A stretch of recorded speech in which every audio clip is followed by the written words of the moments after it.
Oh, we're gonna be here. Okay. Yeah. Yeah. David is standing close to me right now because he is mic'd up, and so my voice needs to go through his mic to be recorded on video. So here we go, Fred's here. Want to stand on the other side? There's the mic. No. Oh yeah, I should. You're right. Oh, okay. You're right.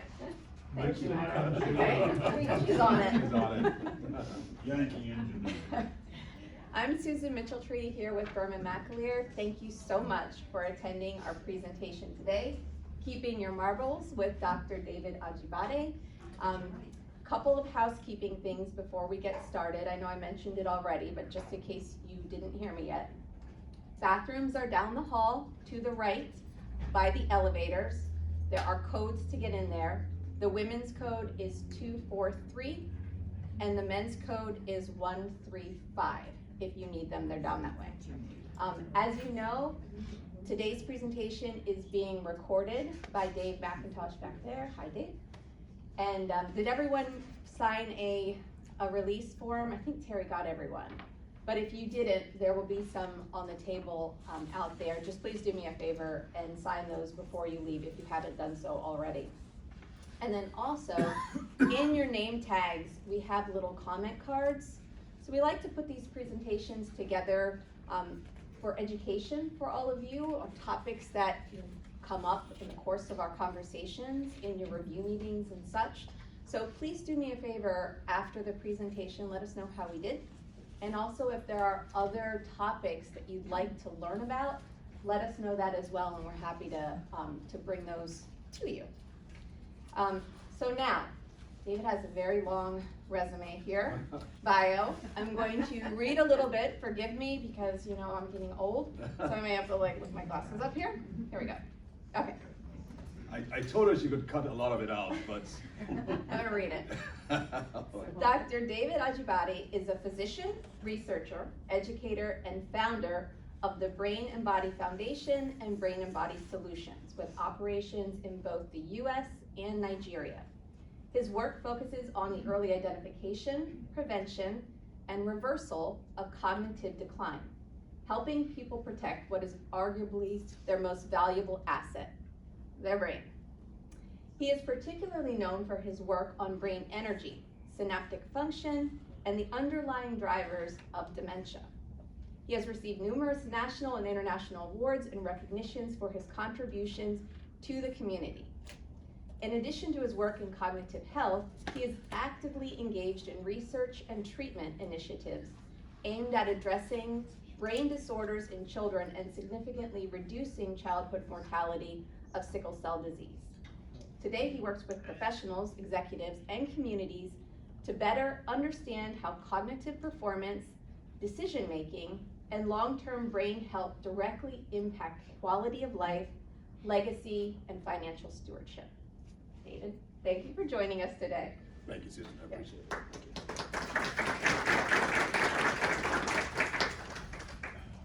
Okay, let's get this on. Okay. Good morning. Thank you again, Susan, and the whole leadership of McAleer and Berman. I hope I got that right. The other way around. Okay. Berman, thank you. I really appreciate it. It's an honor to be here. This is one of my passions. I really, I think it's very important that we start educating people. Can you all hear me all right? No. Okay. I'll try and project. I think it's really, how's that? I think it's really important that everyone understands a little bit about their brains and what they need to do to take full control. Everybody stay with me, full control. Full control. Full control. Come on, folks, help me out here. I'm a little jittery over down here. All right, help me out. Full control. Full control. Love it, much better. Everybody knows that Baltimore is #1 in the country for dementia, right? No. Okay, and just in case you think, oh, it's just Baltimore City, because it's Baltimore City, not county. Just in case you live in Maryland, but you think Baltimore City, okay, I'm safe, I'm in Timonium. Well, Maryland as a state is #1 in the country for dementia. You didn't know that? That's because of our proximity to Washington. Bill is right, because if Washington were a state, it would be number one. Good job, Bill. Why did you say Washington, though? Is it the strikes? Crazy, a lot of crazies there, or what are you talking about? It's just there, and I try to recognize that it's not there, but it's still there. Did you have like a PTSD from being in Washington, D.C.? But just the people that embody it. Okay, all right. So we're going to be talking about what you need to do, because it doesn't matter where you live. There's a huge increase in dementia ever since COVID-19. I don't know if you know this, but COVID-19, before the rates of dementia and other brain disorders were already rising. Now when COVID hit, kind of like went into, is it warp speed? What's that thing in Star Wars where they're right? Right. It suddenly increased. So a lot of people, most people are at some risk or the other. So we're going to be talking about what those risks are, and certainly what you need to do. By the way, how many of you here is caring for someone with dementia? Okay, 2, 3, 4. Okay, so a few of you. Usually it's a larger number of people that answer. So my heart goes out to you. It is not an easy condition to deal with. I personally do not have any experience with it. As in my family, my grandmother is not. She doesn't know exactly how old she is, but she's about 100 because my mom is turning 80 next year. So 95 to 100, I would say, right? She's still sharp as a tack. So fortunately, hopefully I have some of her genes. But what I've seen from working with and treating thousands of people with brain disorders and dementia in particular is that it's better, let's put it this way, it's better we understand what it takes to keep our brains healthy and strong. We're not just talking about prevention. I feel it's your responsibility to take the best care of this asset that you have. Because it's not just dementia we're worried about, right? We're worried about other things like depression, memory loss, Parkinson's disease, which by the way is accelerating even much more than dementia is. So we have a lot we're having to deal with. This world is not the same anymore. This is not the same world you lived in 50 years ago. This world has changed drastically. And now with AI and all these massive energy grids around the country, that's putting another strain on our brains. Not to mention the cell phones getting more and more powerful. So we gotta do a lot. Now, in case any of you has to leave, I'm just gonna summarize what we'll be talking about in 3 main words. Preventing dementia has to do with 3 things. 1, knowing what harms your brain and knowing how to avoid it or reduce it. 2, knowing what helps your brain and embracing it. And most people simply don't know. And number 3, knowing your numbers. There are specific tests that everyone should be doing on a regular basis, let's say annually at least, to know the status of their brain. They're mainly blood tests. They're not these elaborate tests that you have to go to only a place like Johns Hopkins, for instance. There are tests that you can do in any regular lab. Unfortunately, most doctors do not know about them, and so they don't ask for them. In some cases, they argue with you if you ask for them. So you've got to demand. Everybody say it with me, demand. Demand. You gotta demand for certain tests to be done. Otherwise you gotta fight for them to be done. Otherwise they will not be done. All right, so let's talk about dementia. The story about, I would call them Mike A and Mike B. Mike A. Rough childhood, grew up to an alcoholic, was delivered to an alcoholic mother. Went from foster home to foster home. Eventually decided to join the military because there was nothing else available for him. He went to the war front. And he was in some really bad situations at the front lines, had a few concussions, few injuries. He lost some of his friends, had severe PTSD, came back home, found his wife had run off with his best friend, and with their 2 kids, so he's alone, he's depressed, he can't hold down a job, he turns to alcohol and drugs. Then Mike B. Mike B was born to a nice middle-class home, raised by loving parents, had a good education, got a wonderful job, married, has 2 wonderful kids, is a great public servant, is a great servant to the community. He volunteers. He's well known in his church and respected by everyone. Now, question. When they turn 65, which of them is most likely to have a brain that looks like the one on the right? Mike A or Mike B? Mike A. You don't seem sure. Mike B? All right, who else says Mike B? Okay, so we have two very brave people say Mike B. Why do you say Mike B? Philip. He's basically gone through everything, it can't get any worse. Ah. Now, who is Mike B? Describe Mike B. Mike B is Mike B is the one, the second one, the one who kind of grew up in a middle class family and had a nice job and served the community and all that. So your argument is that because he didn't have any didn't go through any hardship, he didn't have to deal with anything, he's more likely to have dementia? Likely. I mean, he's never really had to adapt. He never really had to okay. To adapt. And That's a good theory. I mean, I don't know, anything about the science of it, but it would seem that, like, those who are more capable of adaptation are more capable, or kind of more wired to have a normal brain function, because that's a key function of the brain. I like it. That ability to develop resilience as a result of hardship, right? Mm-hmm. Okay. Yes, sir. I would take Mike B also. Okay. Because the logical answer based on your description is Mike A. Yes. And therefore, my guess is that the true answer is going to be Mike B. Okay, Myra. I think they both have the same, because if there was truly something that could cause it, you would have found that out by now. How? They're doing enough testing. We are? Okay. Are you? Well, me, I don't know about other people, I don't know. But, I mean, so you're saying that most likely they would have found something out by now if this guy kept on, if he had access to There them. are plenty of people that have,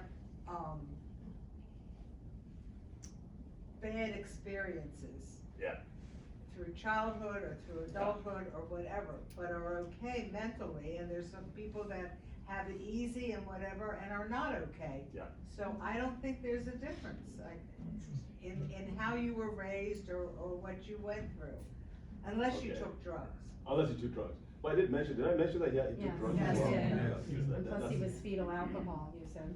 Yeah, so his mom was an alcoholic. If I failed to mention it, I apologize. But he also kind of went to drugs, both You said it. medically. I did say, okay. So Sue, what's your point? Well, my point, and this is totally anecdotal, Yeah. I know of a number of people who have suffered from Alzheimer's, and many of them have been very brilliant people, Okay. very well educated. Yeah. And I don't know if there's a connection at all, and I don't know that we know if there's a connection. Got it. And that was the reason I chose Mike B. You chose Mike B. Okay. Thank you. Yes, sir. Would alcohol be cause it? Yes. Alcohol to varying extents. Now they say no alcohol at all is safe, but who's going to listen to them, right? Well, Good to know, though. Yeah. But, Cheers. Yeah, I was talking to you about my dad. Yeah. We grew up, everybody had stills and stuff down south, made your own liquor and stuff. So yeah. you I mean, know how much alcoholism. that stuff could get to you. And they live to their 90s and above. Yeah. But so we're going to be talking about how all these things kind of add up. It's in my experience and in the experience of a lot of people, it's never just one thing. Yes, ma'am. Genetics, absolutely. Okay. So let me just wrap this up. Thank you for your contributions. Great job, guys. Everybody give each other a round of applause. Let's do it. I told you I'm still trying to get to work out these butterflies, right? Okay, so I love this definition by the Alzheimer's Association. And this will hopefully answer your questions. Alzheimer's disease is a degenerative brain disease that is caused by complex brain changes following cell damage. It leads to dementia symptoms that worsen over time. The key word there is cell damage. So the more cell damage, the more the cells, we're referring to the neurons right now, the brain cells, right? So it's the more there's damage to the brain cells, the more likelihood, the more there's a likelihood of having dementia when you turn 65 and above. By the way, 65 is the cutoff mark. Anything below 65 is early onset dementia. Anything above that is regular dementia, all right? We're seeing more and more people now these days having dementia in their 40s and 50s, so that's a big problem. We might have to revise that cutoff mark. But as it is, that's what we have for now. And it's caused by complex brain changes. So let's look at this a little bit more. So we kind of break it down into four circles. Starts with cellular damage. The problem I have, I mean, this is the best definition I've seen so far, but it's not perfect. The problem I have is that, well, I treat people with brain disorders, every kind. I mean, my Parkinson's patients, my stroke patients, they don't end up having dementia. Even those that don't come to me, it's not a common pathway for them. Once you have stroke, it does not mean you're gonna have dementia. I treat thousands of kids with all kinds of brain damage, from cerebral palsy to Down syndrome and so on. Obviously, they're not gonna have dementia. So it seems like we're making a huge presumptive leap here. And so the other thing is, well, what's causing the damage in the first place? And don't you think those are questions we should be asking? What kind of damage are we talking about? And then how does that damage eventually lead to dementia? And that's what I want us to kind of dive into a little bit. So what I came up with, and this, like this is something I used to volunteer, and I would teach about this, and let's just put it this way. I started volunteering to kind of like reach the African American community, because we are twice as bad. We have two times worse rates of dementia than the rest of the country, than the other population. And so I felt that we needed to reach out to these people. But after a while, I realized that the problem was a lot more than just the African American population. For instance, women have it twice as bad. You all know that, right? Dementia, twice as bad in women. And then the bad thing is that the drugs that are being developed do not work. You won't hear this, but the drugs that are developed for dementia do not work as well for women as they do for men. And of course, to add on top of that, are you having fun yet? To add on top of that, the vast majority of the burden of care, both personally and professionally, falls on guess who? Women. 30% of all caregivers are daughters of the loved ones, person with dementia. So personally, I have a mission really to reach women, especially women in their middle age, because they tend to listen more, in my opinion. But okay, I'll give you enough time to look at this. Which of this stands out? So these are all the categories of pathways that kind of lead to dementia. We talked a little bit about alcohol and PTSD and brain injury and all that. By the way, Mike A is more likely to have dementia by way of the attacks and the injuries that he has had. Now, those are obvious injuries that everybody recognizes. There are more subtle ones that are under these categories that we'll be talking about soon. All right, so make sense so far? What stands out? Does anybody see anything here that stands out?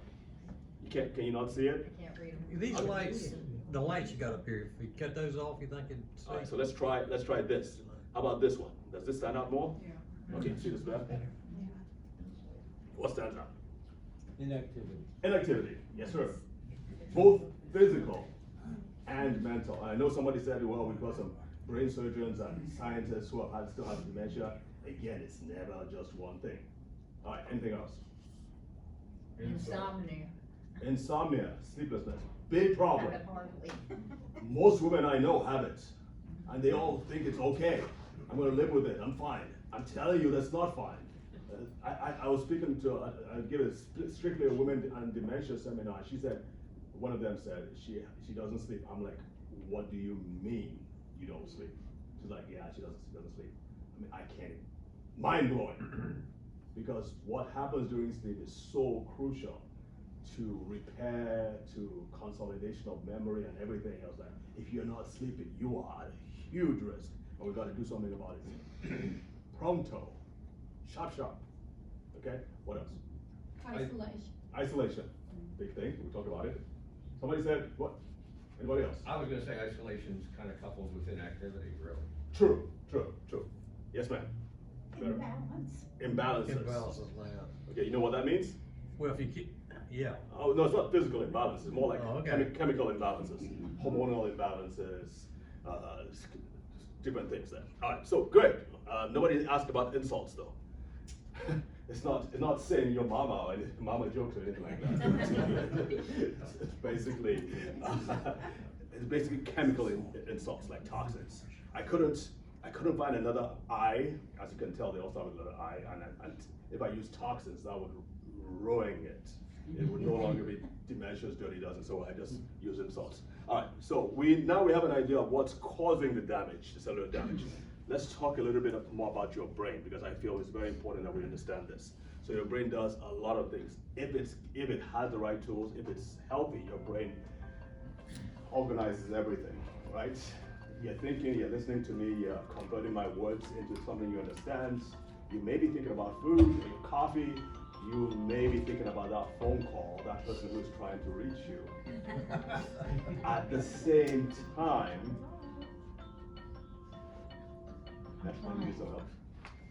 Sorry. that's okay.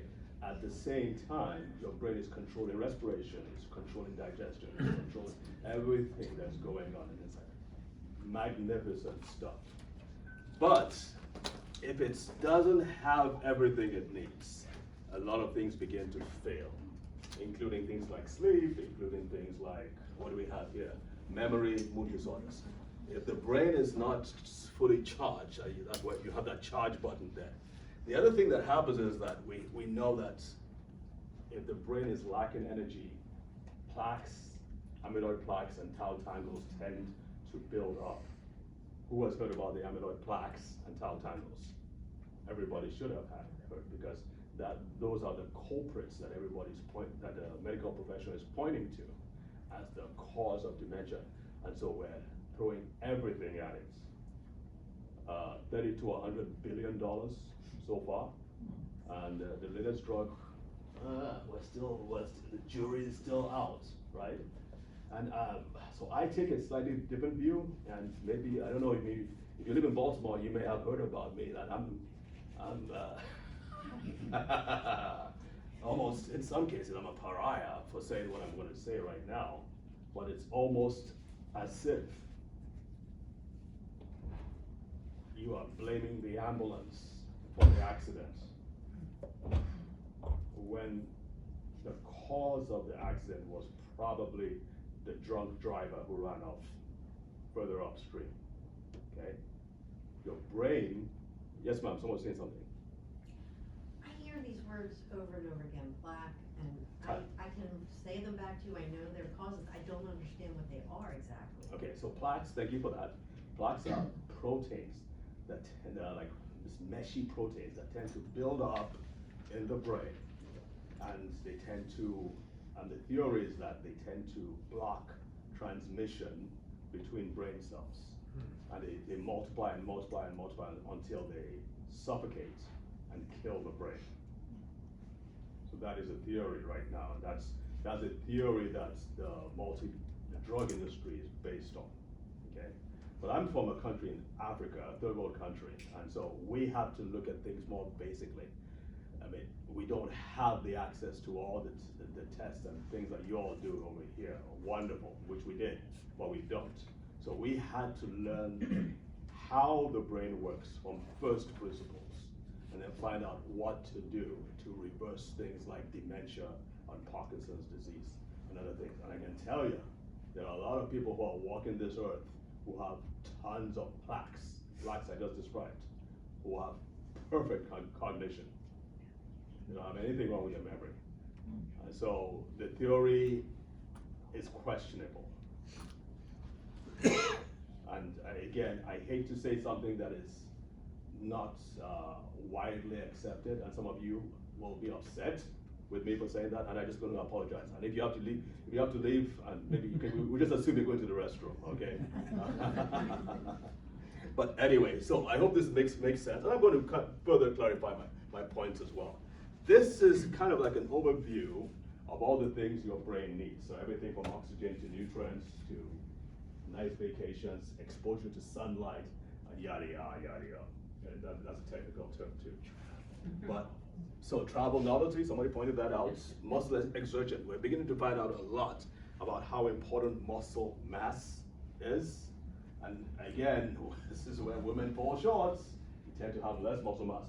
We're finding out that the muscles are super protective, especially when they're stressed. Now, walking is great, it's not enough. You've got to start having strength training added to it.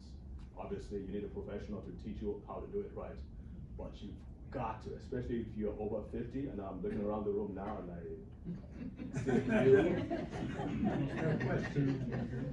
That's a few, okay? I'm not pointing at anybody. All right, so there's a huge amount of research showing how muscle mass is directly connected with brain health. And I'm saying all these things because it's better to avoid, it's better to prevent and to know what you're doing, because I don't want you coming to me. I don't want people coming to me.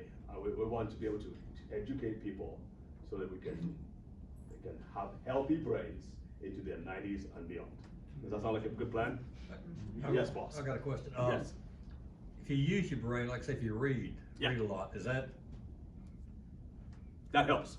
So that's under activity. Right. So inactivity, that's a counteractor. Reading helps a lot. Studying helps a lot. We've shown that they have shown that people who have about 16 years, I guess, of formal education tend to be more protected. Okay, but again, it's just one piece of the puzzle. In my opinion, there are more. Like she said, I know professionals, super talented, super educated, who still came down with dementia. So it's something more than that for sure. Maryland is top 2 or 3 in the country for education, right? Yeah. Top 2 or 3. Yeah. Or 1. I mean, we have the most number. It's between Maryland and Boston many times. I don't know what the third one is. So we have a lot of educated people. But yet, sir? Third of, I say, probably Frisco areas, Berkeley and all that. Up there, yeah. I don't think California is one of them. Okay, so we filled in the blanks now. Dementia's dirty dozen causes cellular damage, causes energy depletion, causes complex brain changes, and then the cycle goes on from there. So it is a failing brain, not just certain proteins, that is causing dementia. It's a global thing. And I use this term, anatomy of a disaster, not just because dementia itself is a disaster, of course it is, but also because there are several points along the way that something could have been done about this to prevent dementia in your loved one. And nothing was done. And that's because we haven't been trained that way. I'm not blaming anybody. We just don't know. And so I'm hoping and praying, this is my mission, especially in Baltimore, to topple it from the #1 spot. Let it go to somewhere like Boston, for instance. They like being #1, right? Let them have it. We don't want it. And one of the ways we can do that is by educating and training. We gotta retrain healthcare professionals, folks. But more importantly, we gotta start educating the masses, the people, because dementia happens in your day-to-day lives, not all of a sudden. It's what's happening day to day, and the things you do and the things you fail to do that lead you unerringly towards dementia. So we want to point that out. So I just want to make a confession here. I had a lot of help with my slides. Susan and Alexis back there, thank you so much. You guys did a great job. I mean, my slides were terrible. Pictures were terrible at first, so they kind of cleaned it up for me, okay? Thank you again. So at the top here, you got the dementia's dirty dozen. These are the attacks and insults causing damage. The brain will always try to repair itself. And so that damage, the brain tries to repair by reacting to it. It tries to recover. And of course, your doctor tries to help you out, medications. I mean, you may have end up with problems like mood problems or sleep problems and all those things. Or you may even have high blood pressure or diabetes, so on. And so you have all these drugs that you're being taken. Nothing wrong with them. But the problem is that at no point are we, as a doctor, saying, how is this affecting my brain? How is this affecting my patient's brain? Because if they did certain tests, they would figure out that this person is at risk, and therefore intervene with the right tools. But it doesn't happen for the most part. So by the time your loved one has dementia, okay, let's stop here, excuse me. So you have this vicious cycle. The brain is trying to recover, it keeps having these issues, and eventually we have what is known as mild cognitive impairment. This is when there's obviously something wrong, but the individual is still able to live independently. So memory is a problem, figuring out tips is a problem, but he's still able to live by themselves. Then what happens, if nothing happens to correct this, it drops down to about 40%. This is what is recognized as the cutoff point. When the brain is not, remember we talked about brain energy. When the brain is not producing enough energy to sustain itself. Remember that picture where it showed the battery? It's not able to maintain all the activities that it's normally supposed to do. That's when it's about 40%, and then that's when you have full-blown dementia. So what is happening? David? Yes, sir. Could you go back? Oh, there we go. Yeah. I meant to ask this when the slide which showed the attacks on the brain was first up. Okay. And then it went away and I wasn't 100% sure, but now that I am.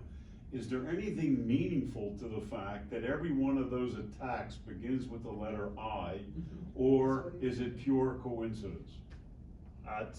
When I got to 6 or 7, it was pure coincidence, and I was like, oh, wait a minute. And then I kept on trying and pushing. As a matter of fact, I have more eyes now, so I had to bump some off, right? So after 6, you started looking for them. I started looking for them. I'm going to admit it right now, Bill. You caught me. I mean, I'm busted right now, right? I have a question about insulin resistance. Yes. Is that for type 1 or type 2 diabetes or both? So insulin resistance is a step before any kind of diabetes. Any kind. Okay. Usually it's type 2. Is that medicated or unmedicated? Unmedicated. So if we were to test your blood today, I would say about 65 to 70% of you would have insulin resistance, because it's something that comes with age. Yeah, your body just doesn't respond as well to glucose and to insulin. So that's a problem. That's one of the tests, by the way, that I would insist, or you should demand of your doctors, because there's fasting insulin is one of the most important tests you can do to assess the quality of your brain. Okay, so can we move on? So what is happening is that the brain, now listen to me, this is another thing I get in trouble for. But again, you've got ChatGPT, so you can go back and check these things out, right? Or ask your grandsons. You ask them, say, check, is he full of whatever, or does he actually know what he's talking about? So what do you want to ask? I mean, so what is happening? No, so listen carefully. What is happening is that the resources, the brain is finally responding to low energy levels. And what the brain does, like any smart business would, let's say, okay, example now, business, the revenues aren't coming in like they should, and so we got to cut back, right? So first of all, what goes? The private jet, right? And then horror of horrors, you got to go fly first class and with other human beings. The horror. That's my Home Alone face, but I'm trying to do it. And so it begins to cut back on what? The luxury items first. Okay? That's what the brain does. It begins to cut back on the non-essentials and focus on survival. So I ask this question at some of my meetings. I say, what is more important to you? Your brain, or what is more important to your brain? Breathing or remembering your spouse's anniversary or birthday? You want to think about it a little bit? It's a trick question. So I did this. So I did this at a golf retreat. That's where I met Susan, by the way. Susan was not there, but I mean, she was there when she won, having her lead. So I asked the question. I asked the same question. I'm telling you, this was a massive room, massive hall. No one said a thing, and I was like, oh, maybe they didn't really understand what I was saying. Maybe my accent. And I was like, so I looked up, and then finally, I mean, you could see the men specific. They were like shifting uncomfortably in the seats, and then finally the guy says. And then it hit me because listen, I'm from a third world country. I don't understand for the most part your humor here. It's kind of, I love it, but I'm still trying to understand. So when he did that, I was like, that's a sore point right there. Nobody's gonna say anything about it. I mean, obviously the answer is breathing, but no one's gonna say that. Anyway, so I went over to I did another talk in a, I guess, a black church, predominantly black church, and I asked the same question. And they were like, of course, you think we're stupid? Of course, it's breathing. Da, da, da, da. And I was like, so not all Americans are crazy. Just the white ones. Just kidding. Hey, look at it this way, if you don't remember your wife's anniversary, or your anniversary, you might not breathe anyway. Stop breathing, yes, exactly. I love it. That is so funny. Okay, so let's talk about how much time do I have, Susan? You're done. I'm done. Okay. Why? Because of that joke? Come on, man. Where's the sense of humor?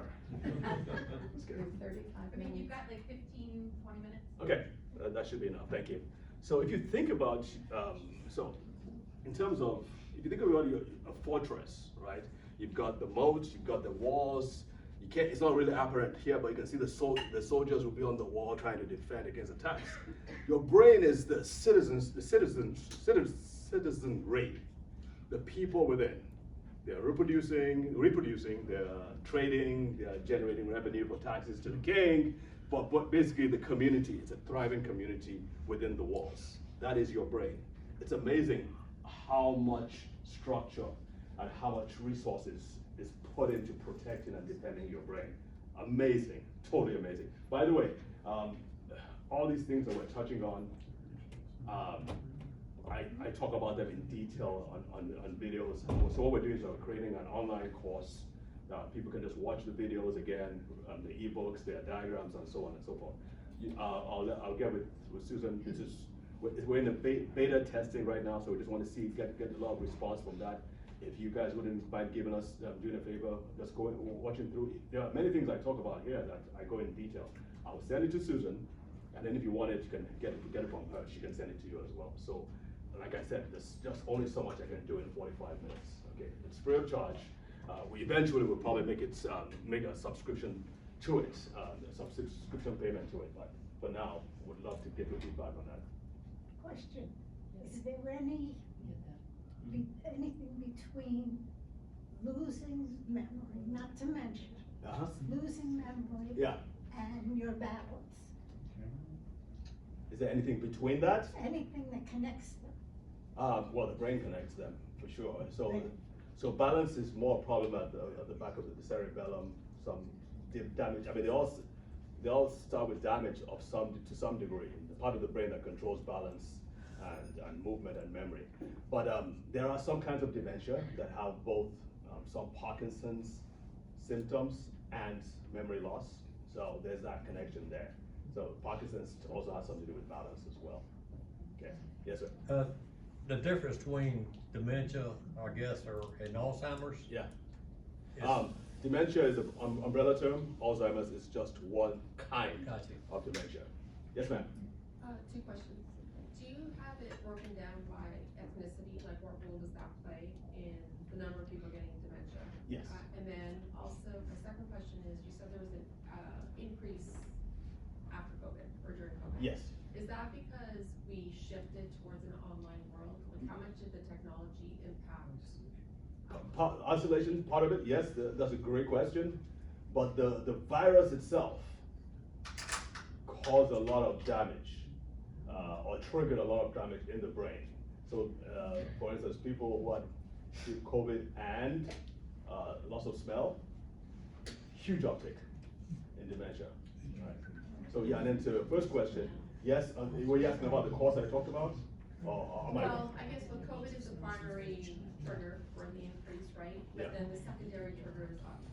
I'm assuming you're saying that is linked to the isolation and Yeah. then the dependence on technology. Correct, Yes. correct. Yes, and we do kind of address some races, sexual differences, occupation. As you know, veterans have a huge risk. As I mentioned earlier, higher risk of dementia than the rest of the population. Yeah, I was gonna ask you about that. Yeah. I was hit with Agent Orange. Oh, you were? Oh, yeah. I I got tumors, but they've been reduced to medication and stuff, but Good, they're good. real small now, but Good, good. I didn't know if it had anything to do with I mean, Alzheimer's or not. I definitely advise people who were in the Vietnam War, who had affected by Agent Orange or other toxins. There's a lot you need to start doing right away to fix that, to start cleaning your brain up. Yes, ma'am. You didn't mention hearing loss. Yes. How does that, impact the development of dementia? Very important. So hearing involves, remember we talked about brain energy. So when someone is having difficulty hearing what the person is saying, the brain is working overtime. So that just takes away from the energy that the brain so desperately needs, and it's targeted towards trying to hear, and then it eventually leads to, or increases the risk of dementia. Yes, sir. You went through explaining the priorities that the brain has when it has damage. Yeah. Like remembering your wife's anniversary is number one. Yeah, you're not gonna let me alone. But do we have a list of understanding how the brain wires itself or what's more important? Obviously, breathing is very important or else you'll die. Yes. But how does the brain trigger itself to pick out what items it'll go through? Oh, How do you wow. know what part of your brain is damaged Right. that affects different things? That's a great question. Thank you. Yes, sir. I wish you hadn't asked that question because I had to think of something. Well, let me answer it. No. Go ahead.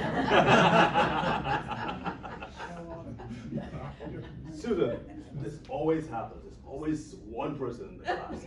I don't know why. I mean, it's always one person that comes up, you know. Not gonna say the word. It's a plant. It must be a plant.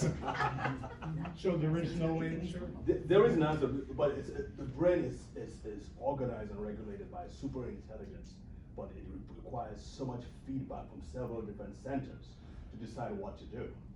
So there is an answer, but it's not, there's no central location in the brain that says, do this or do that. It depends on the feedback. But yes, obviously, breathing and digestion are number one, and that's why those are probably some of the most protected parts of the brain. They're the most primordial parts of the brain as well.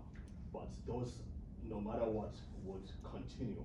And that's what's happening, and just to wrap this up, what's happening is that the brain is going to continue to shut itself down until what is causing the energy depletion, whether it's the injuries or the toxins or whatever it is, it will continue to shut itself down until that abuse is taken away. And that's why you see a progressive deterioration, because again, our neurologists and our doctors are not stepping in with the right interventions. All we're doing is trying to preserve memory. Meanwhile, it's the whole brain that is failing. And the way you step in is by nutrients. The brain needs certain nutrients for it to work. And that's where people like me come in, because we've studied this thing for decades, so we know what nutrients to start putting in place. But so I started my career in cancer treatments, and again, I'm from a third world country, so we had the worst of the worst. Cancer is like dementia in a way. In dementia, it is shrinking back. It's the opposite in cancer. In cancer, it's growing, right? But it's a progressive disease in the brain. Cancer of the brain is growing progressively. In dementia, the brain is shrinking back, okay? And it will it's doing that to itself, and will continue to do that, like I said, until energy balance is restored. Yes, sir. So, all right, so nutrients are important things. So would you say that the amount of dementia has increased over the last 50 years? I mean, COVID notwithstanding. Of course, definitely. You know, will this be tied into the decline in the quality of the nutrients that are in the Yes, sir. You know, available food? Yes, sir. Absolutely. That's a great point. And also due to a lot of our manufacturing practices, I mean, we tend to eat like sweeter stuff, right? How about what we breathe? That too. That too. Which is what they're saying one of the reasons why Baltimore, again, is. I heard Baltimore is also the asthma capital of the world, of the country too. Yeah. You heard that too? I never heard that before. Okay. All right, so I'm going to quickly run a little bit. We might hold those questions till later. I apologize. All right, so we talked about the castle. So basically, your brain. What we need to do is to what? Remember what we said at the beginning. Greater attacks, fewer protections, weaker defenses, and a lack of prompt, early, and effective medical intervention. So the goal, if you want to prevent dementia, and you can start at any point in time. It is never too late. And if you already are dealing with the health symptoms of dementia, I can tell you for a fact that it is reversible. There are doctors all over this country. I'm not saying about myself. There are doctors all over this country who are doing it. They're scared of talking about it because they might get, attacked or taken out of, or lose their license and all that. I don't have any such concern because I'm not licensed to practice here. My patients are mainly virtual around the world, but I just feel I have a strong, tremendous responsibility to educate people about this. Because people have to know that one, it's their responsibility to protect their brains, and they need to know what to do. And number two, if the problems have started and you're dealing with, or you have a loved one who is dealing with this, there are things you absolutely can do. And I'm going to show you a couple of them. So the goal is to reduce attacks, but how do you know what to avoid if you don't know what those, how do you know to avoid something if you don't know what that could be? You'll be fighting blinds. They go like a butterfly, sting like a bee. The hands can't hit, or the eyes can't see. Who said that? Dolly. Yes, absolutely. Well, the corollary is true. You cannot parry against, you cannot block, you cannot avoid a punch if you don't know the punch is coming. And I'm telling you now, all of you here are being punched in the brain on a daily basis. All of you. Yes, ma'am. Yeah, a while back you mentioned alcohol. Yeah. Is alcohol detrimental to this? Yes. A little or? You want us to negotiate? I'm trying to do this. It's a negotiated, sitting down. They've come out with saying no amount is safe. Okay? So here's what you need to do. I know you're not going to stop. Here's what you're going to do. You need to start taking the things that would reduce the impact of this damage on the brain. Right? And there are things that, so let's talk about that, right? So the keys, let me talk about this briefly. You got to strengthen those walls that we talked about. So even if you do take alcohol, protection is robust enough to keep it from causing damage. I'm going to point to one thing. So there was a study by the Alzheimer's Association a few years ago about a certain nutrient that could increase or reduce your risk of dementia by as much as 40%. 50% if you're a woman. Does anybody know what nutrient that is? If you hit my class before, you cannot ask the question. All right. So who has? Just point your hand.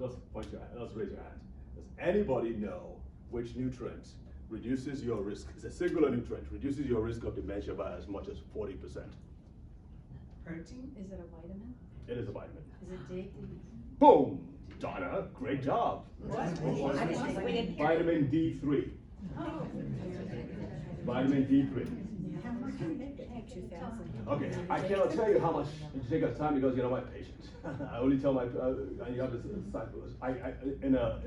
So for my patients, right, and many of my patients are black, so I tell them, I give them their own amount to take, because we blacks have much higher risk of having low vitamin D deficiency. So that is a huge one. So for women, think about this. I mean, one nutrient can reduce your risk of dementia by as much as 50%.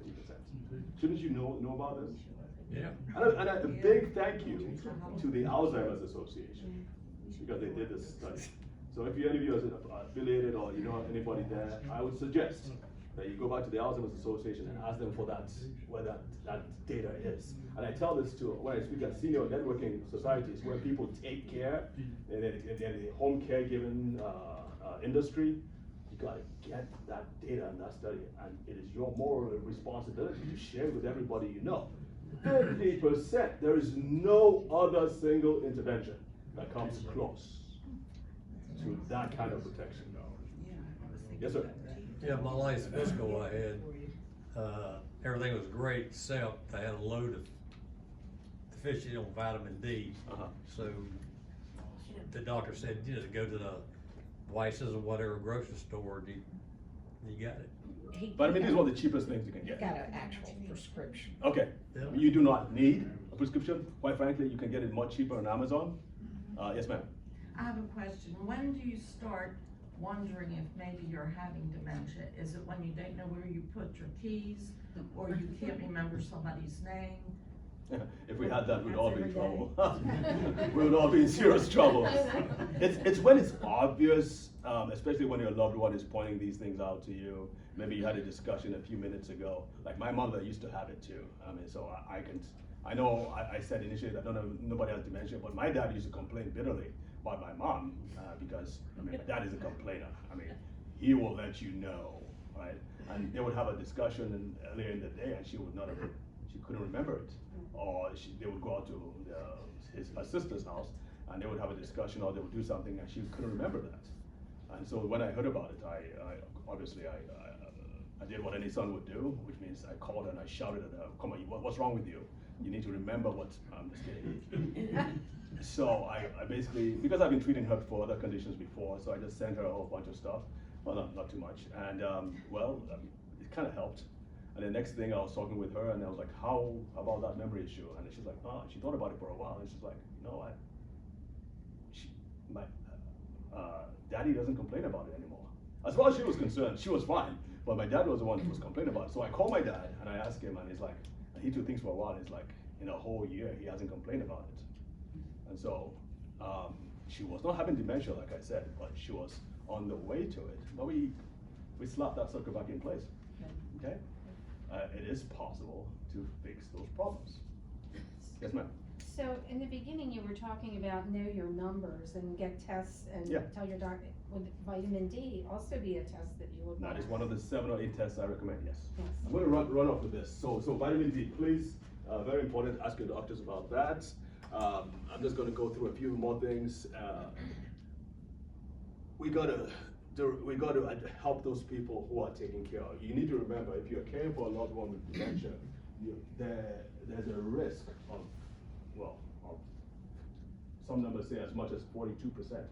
42% of loved ones predecease their loved one with dementia. Okay. What was that? Because they get worn out. Because they get worn out, they get illness, they get sick. Some of them eventually have dementia themselves.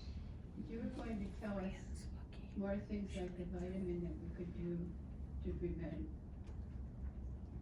Yeah, I can mention a couple.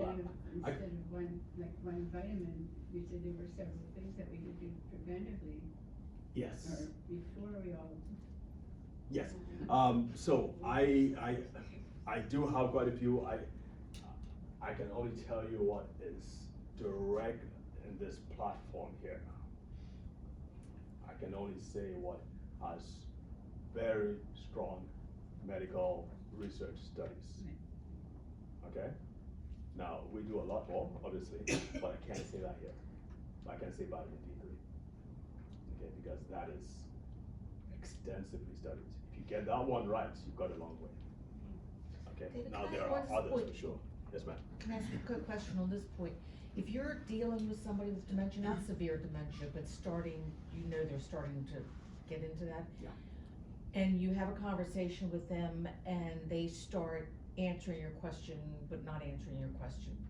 I've been told two things. Should you go along with their thought process, or should you try and bring them back? That's not gonna help. Yeah. No, I'm not saying it's gonna help, but I'm just, what is best for them to bring them back and say, that's not what I asked you, what I asked you? That's the wrong thing. You go along with the discussion, play along. Okay. You might have to tell a few white lies here and there, unfortunately. Well, I mean, if you ask them a question about, when did you last see your daughter, and you say, well, when Jim Yeah. came home yesterday, and well, that's not what I asked you. Yeah. So you're saying go with their thought process? Correct. Correct. Okay. It's not gonna help correcting them. Well, I was afraid it might be more I've been told it may be more frustrating, and then I've told, no, it wouldn't, but it probably be more It's frustrating. more likely to be more frustrating. Yeah, For both of you. For both of you, yeah. Does physically working out help? Working out? Working out, physically working out? Absolutely, absolutely. I mean, if I were king for a day, I would demand that before anybody gets into a senior retirement community, they have to sign an undertaking that I will work out 3 times a week, especially ladies, leg muscles, ladies, because once a fracture happens, 30% of you will be lost within that year. I mean, it's a huge fractures, especially hip fractures, are one of those life upending events that totally ruin your life. And it could just trigger up the dementia that has been lying beneath the surface for a while. Okay, I gotta rush on. There are dementias that are specifically called reversible dementias. You do know that, right? Okay. All right. So I mean, even the ones that are called irreversible, in my experience, no such thing. None. Because we're talking about how the brain works. If you give the brain what it needs to function, it will.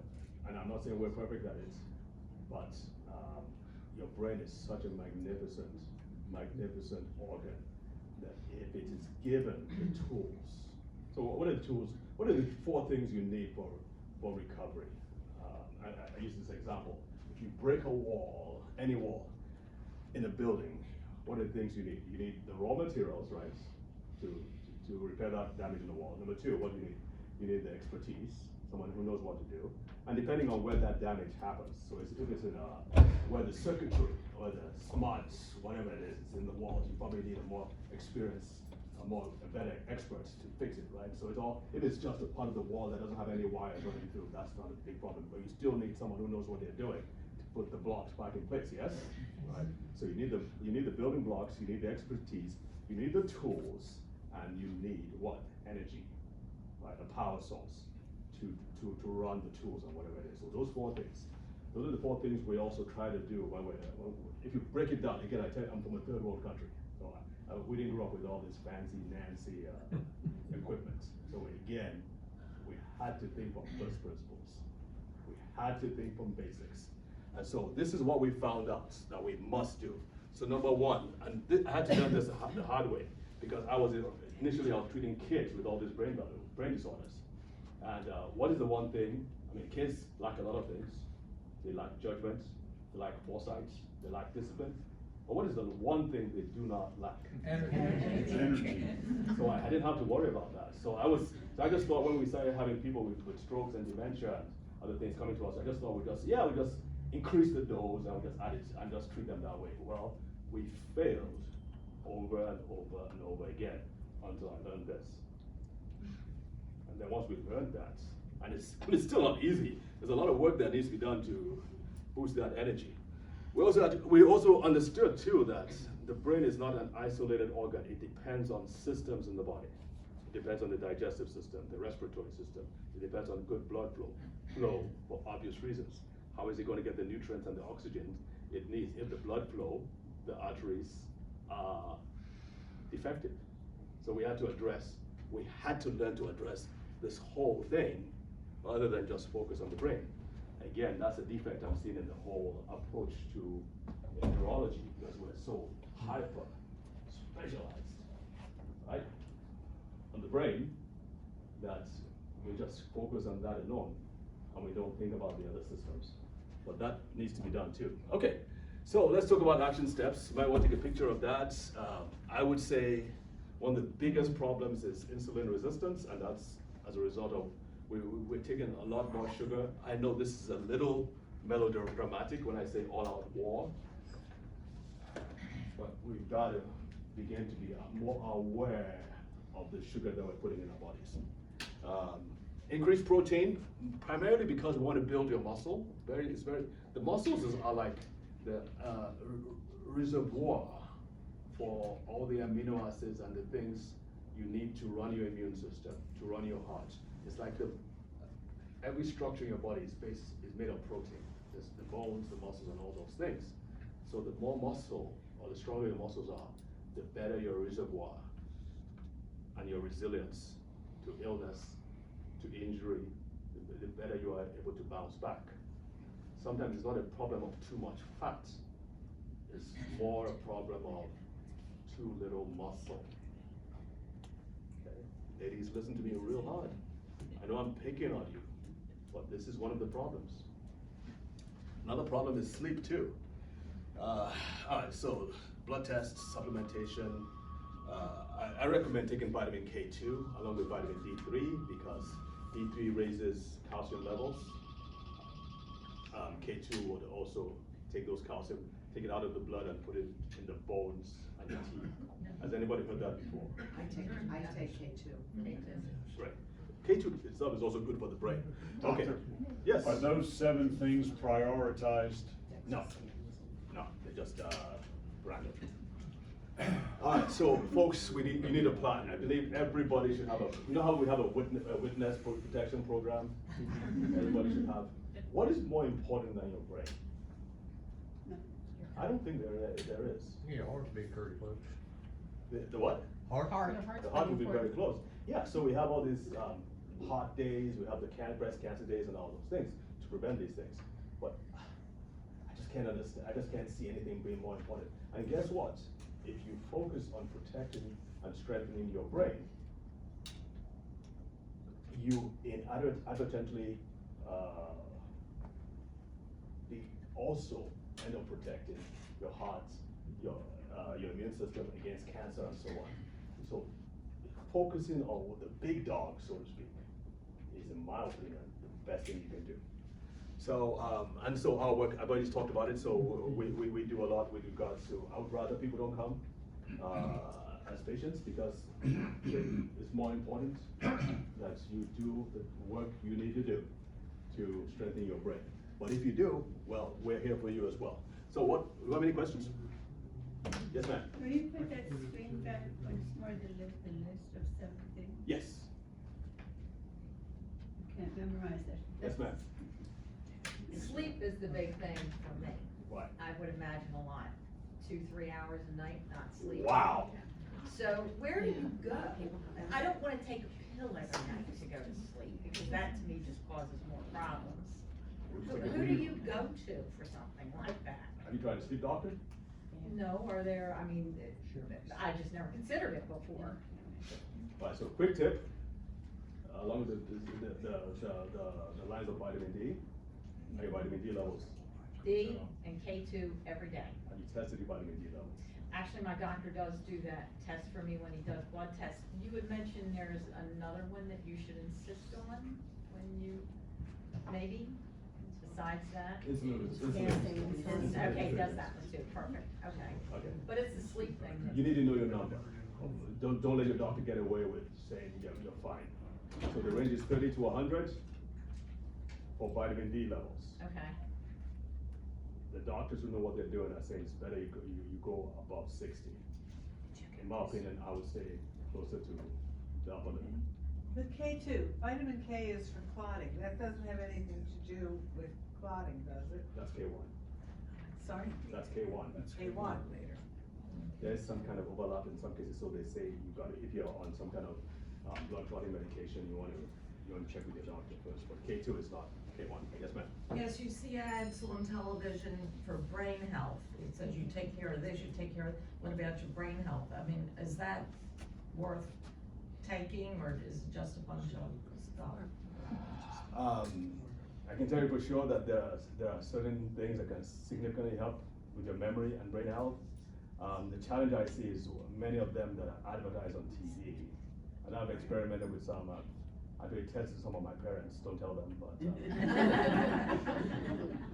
but it seems to me like the more commercialized ones don't work as well. The ones that really work are hidden because they don't want to get in trouble.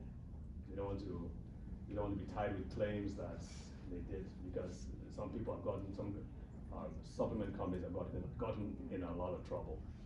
Regulated or tested. They're super regulated. So the ones that really work are not out there, I can tell you. How do you dig them out? That's a good question. I spent 20 years doing that, so not an easy answer. Back in the 50s, what we would term as dementia was called hardening of the arteries. Okay. And I guess the dementia term hadn't come about, so hardening of the arteries was definitely a hardening of the arteries. And has there been studies done connecting that, to dementia? Oh yeah, for sure. So one of the eye illnesses, cardiovascular disease. So really, that's what you're talking about, is cardiovascular disease. So hardening of atherosclerosis, hardening of the arteries, happens in the brain as well as the rest of the body. What we're finding out is that over 80% of all dementias have some degree of cardiovascular involvement. So that's a great question. Yeah, I have 2 or 3 questions and then a comment real quick. Yeah. Can we revisit, please, alcohol, seriously speaking? Okay. In terms of moderation as opposed to excess or zero? Okay, so I'm just giving you the line what doctors have been given. Now, from a personal experience, from a personal perspective, if you're asking me for my personal take, are you asking for my personal take? Yeah. That's all I needed to hear. He's asking me for my personal take, and that is this: alcohol, and it provides a value in some ways. And please listen to me carefully. That's the social interaction that comes with people meeting over alcohol, wine, whiskey, whatever it is so valuable that in some ways it supersedes. In some ways, God, please. We hear you. That it supersedes that bonding that happens over that experience. Is protective. So I would not want to take that away from people. What if the people you're drinking with stress you out?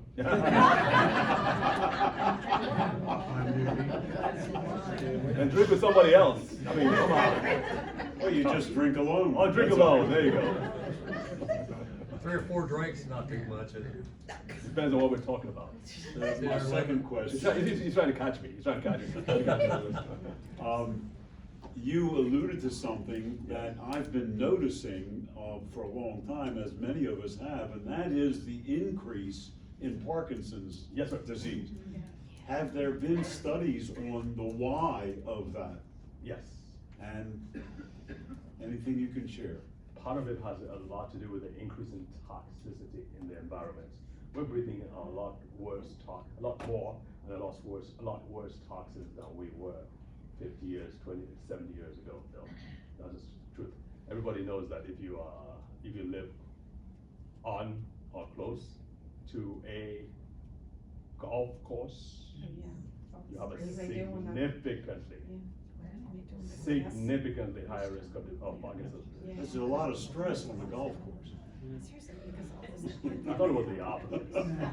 Well, part of it is because of all the pesticides and the things that you use to maintain the grounds. Right. A lot goes into that. And then there's the runoff that gets into the water and all that. So both in the atmosphere and in the water. So huge risk with toxins. Toxins have a lot to do with it. third and last question, and then a quick comment. Yes, sir. And it's just personal. Do you pronounce the E on the end of your name? Yes, sir. You do? Yes. Okay. Comment, you alluded to a number of things that Baltimore and Maryland are number one in. Yes. I've got the reason. Tell me. Steamed crabs. Steve, Rob.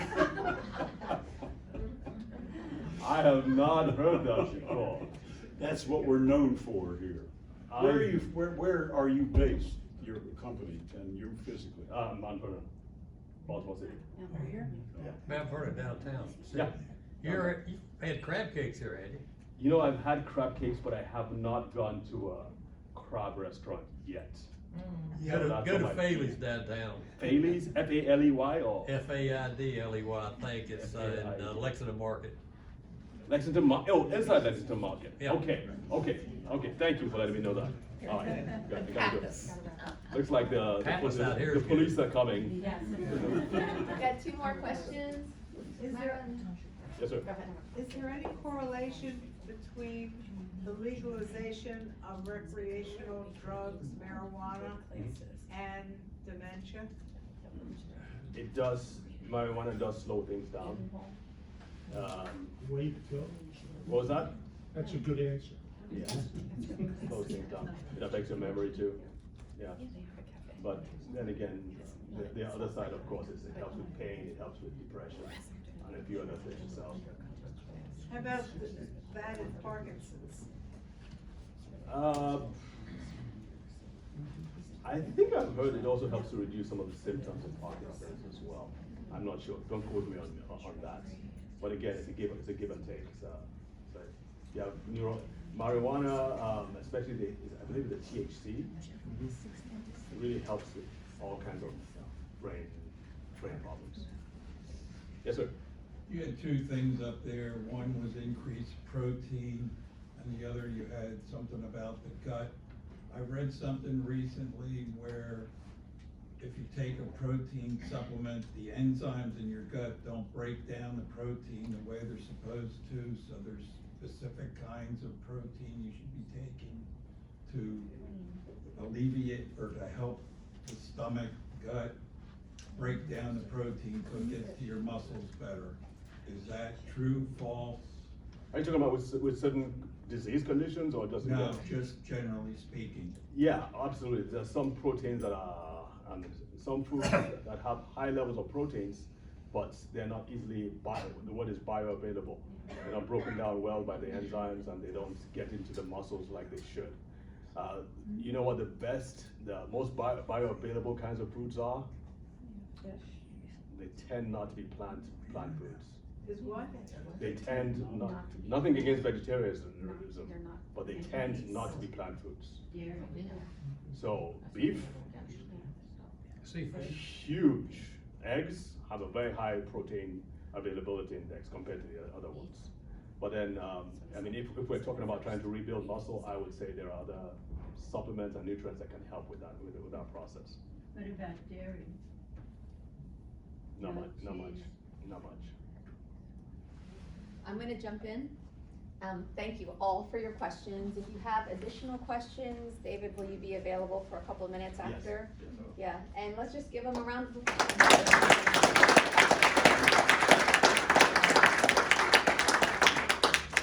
Thanks for coming. Thank you. Thank you. Thank you. Well, Thank you so much. I appreciate it. Thank you so much. Yeah, sure. I can give you my cards. I love the introduction. Thank you very much. You're gonna get the big story. take one of those. Yeah, sure. So, a 10-year net on I hope I'm not being too personal, Carl, but Yeah. if you've been exposed to Agent Orange and you've had tumors, I hope you're 100% VA disabled. I am. Good. I am. Good for you. Got on my license plate. Good for you. Too many people. I've got a good friend who he retired as a colonel and he's been through hell. and I've been trying to get him to apply for VA disability, and I don't know why. He won't. That's how I look at it. I don't know why he won't do it, but I'm 100% disabled also. I was a career military, but. Oh, were you? Yeah. 20-year man? Yeah, 26 if I count the reserve time. Oh, Yeah. okay. So what rank were you? I retired as a lieutenant colonel. Oh, an officer. You won't talk to me anymore now, right? No, I got up to E5 sergeant. I Good for was you. only in for 3 years. I was in E5 also. I was only in for 3 years. Yeah, I was in the reserves. I was in the infantry. And I was actually a drill sergeant for a while. So You know what they told me? Both The things. recruiter told me. What's that? See, I tried to join the Navy, Air Force. This is back when the draft. Yeah, right. I don't know if you were back in the draft. Yeah, I was. And this recruiter told me, started talking, only child? Yeah. Well, if you're the only child, you won't go to Vietnam. Okay? But you got to join. You got to have an RA in front, not a US.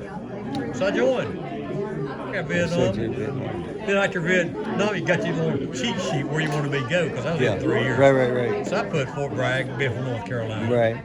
Fort Jackson, South Carolina. I got Germany. Well, that's close.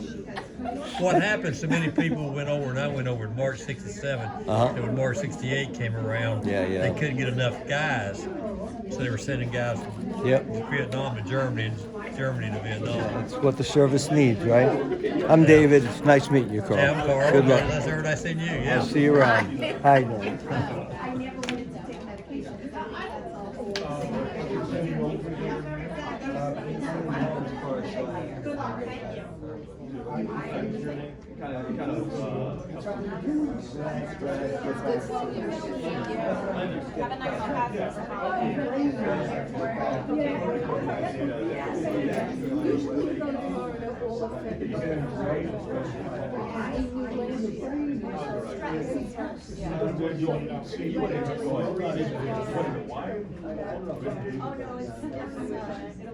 Have a good holiday.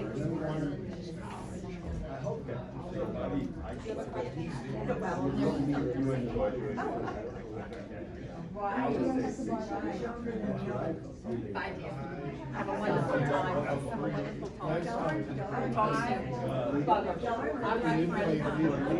Would you like? Take care. Have fun in Florida. Yeah. I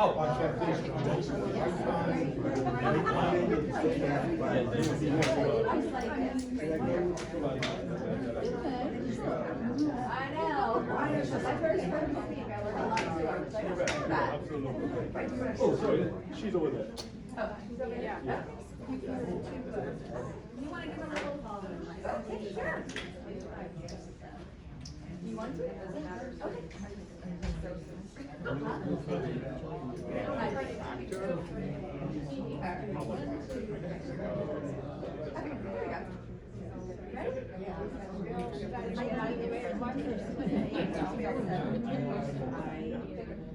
So much that I do reach out. Very, very, very well recalled. I don't think You have a great day. beating you, and you damage the brain.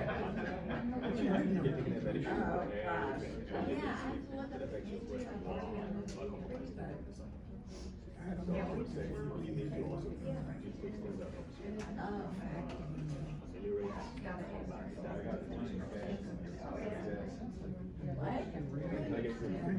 Yeah, we'll have lunch. Yeah. We'll have some lunch. Maybe it goes back. No. There you go.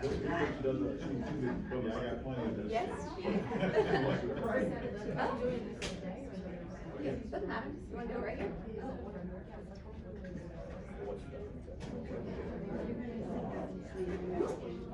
Yes. Yeah. We'll make sure that we put a link in.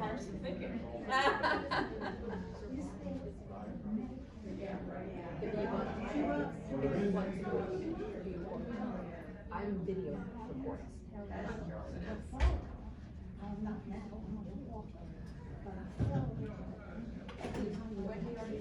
Yes, she did. So there's something that can be done. It's not something I can take right here. Something's good. Yeah, I need to have some background. You know, so I can't really direct that. I'm not saying this because I want you to have make an I'm appointment. glad you're getting the wire there, man, I didn't know what it's for. It's not something like that. I'm sorry.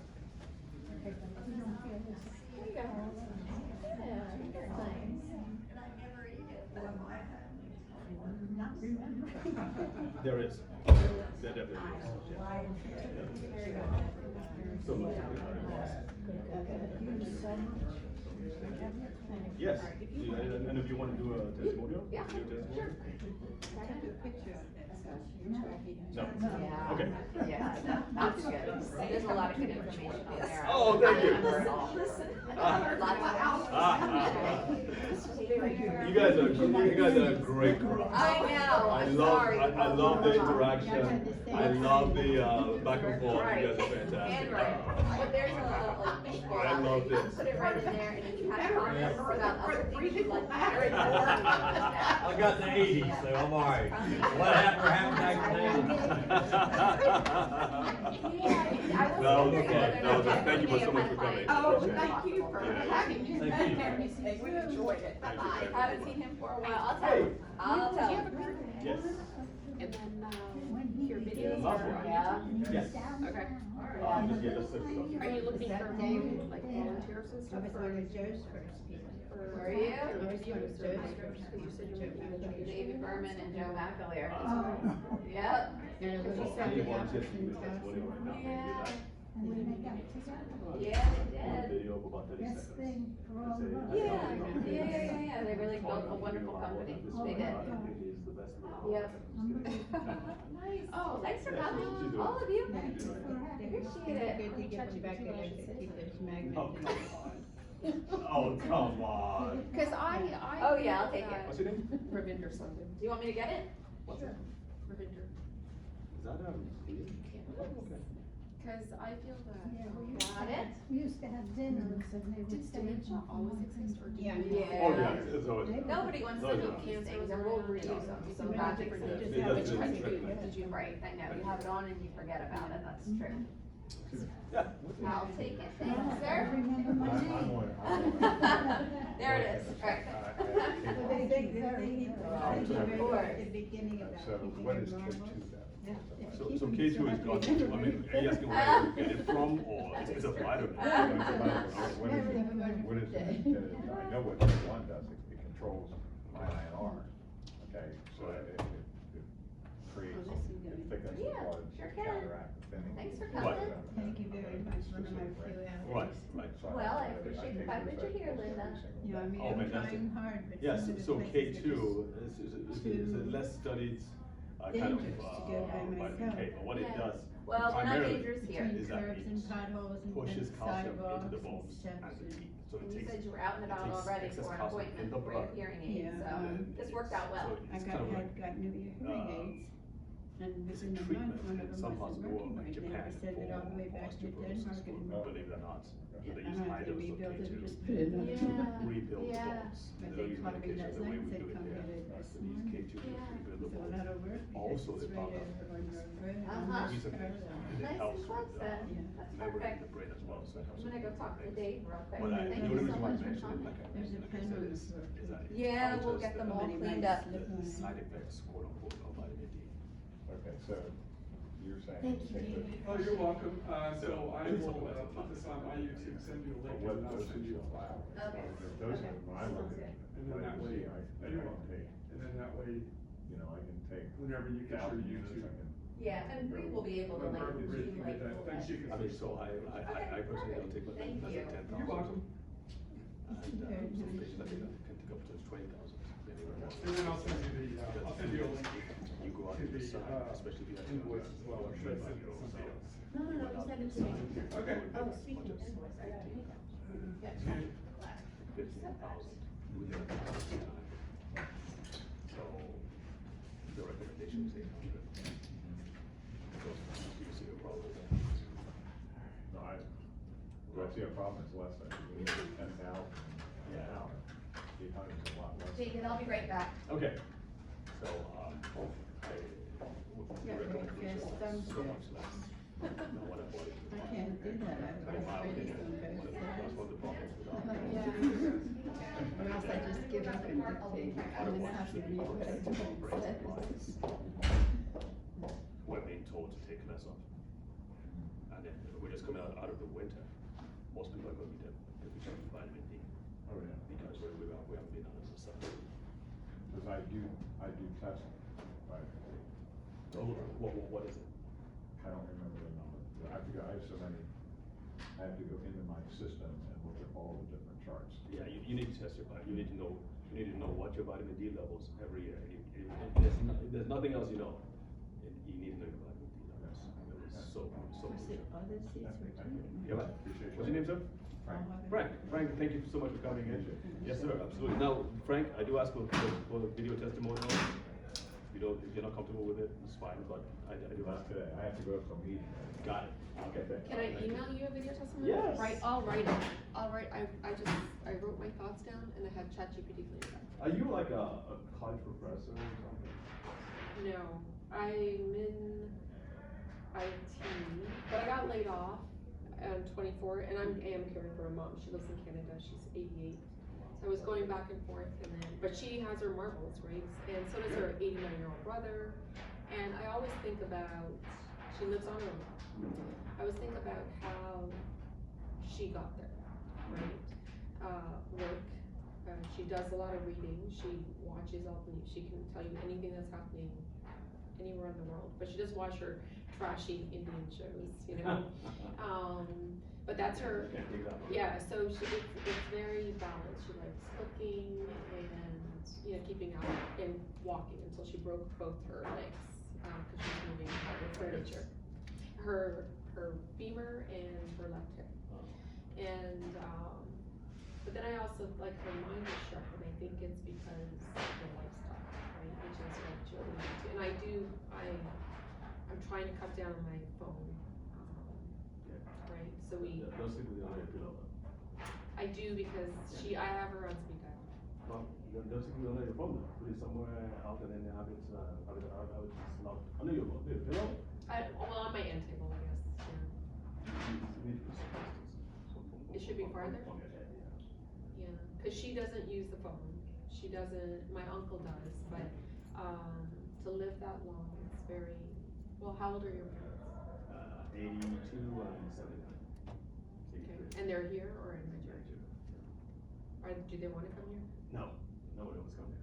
No. But that's with the socialization piece that you were saying, right? Exactly, it'll be so lonely, yeah. Yeah, and my mom has always been an introvert and just worked 24/7 her whole life. And her friends have passed, right? So at 80, so she doesn't have the socialization. But I call her like 3-4 times a day and FaceTime her once a day, so I get a visual. So that's her, yeah, which is it's hard for me. Are you taking your patients? I am. Okay, I'm gonna. Yeah, no. And instead of taking up all your time, I just wanted to say thank you. No, don't go away. I just wanted to say thank you. Maybe my arms are cramping, but all these other people are. I didn't call you, where you wanted to ask a question, and I didn't call you? Eventually. Oh my It doesn't goodness. matter because the class clowns are on the 2 corners. There's always a couple. There's always a couple, always. Oh, I am so sorry. No, it's okay. I'm so sorry, I had no idea. I mean, That's okay. you were around there, Right right? there, yeah, right beside them. No, it's okay, I'm not complaining. Just, What was the question you asked? about the caretakers, how they become exhausted. And then I wanted to ask about protein that everybody even need. Because I drink protein powder every day, but it's made of milk, it's made of whey. Oh, wait, okay, yeah, I mean, that is, yeah. Because vegetable protein is not enough. What's your name? Linda. Linda. Linda. Linda, thank you so much. I hope I didn't say anything that offended. Oh, no, you're perfectly fine. Okay. It's not that easy to be offended.